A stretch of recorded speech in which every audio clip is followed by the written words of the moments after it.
विश्वकर्मा जयंती के दिन लोकसभा में ऐतिहासिक कृषि सुधार विधेयक पारित किए गए हैं। इन विधेयकों ने हमारे अन्नदाता किसानों को अनेक बंधनों से मुक्ति दिलाई है।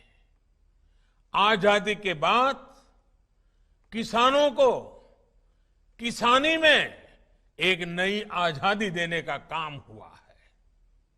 इन सुधारों से किसानों को अपनी उपज बेचने में और ज्यादा विकल्प मिलेंगे और ज्यादा अवसर मिलेंगे।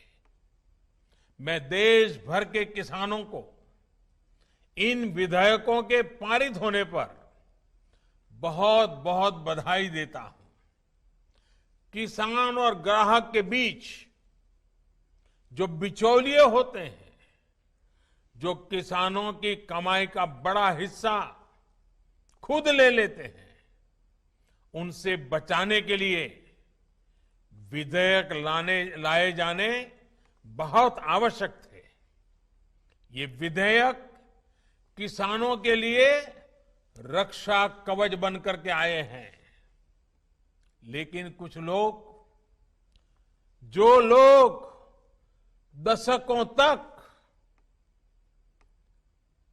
देश में शासन करते रहे हैं, सत्ता में रहे हैं, देश पर राज किया है, वो लोग किसानों को इस विषय पर भ्रमित करने की कोशिश कर रहे हैं, किसानों से झूठ बोल रहे हैं।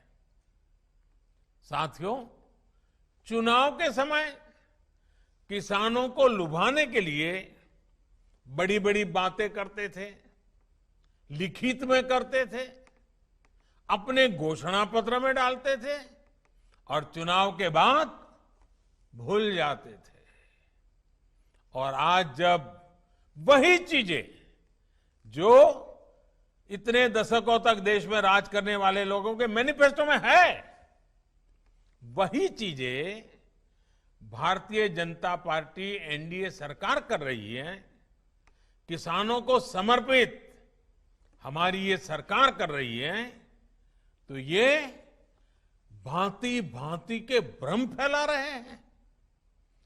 जिस एपीएमसी एक्ट को लेकर अब ये लोग राजनीति कर रहे हैं, एग्रीकल्चर मार्केट के प्रावधानों में बदलाव का विरोध कर रहे हैं, उसी बदलाव की बात इन लोगों ने अपने घोषणा पत्र में भी लिखी थी।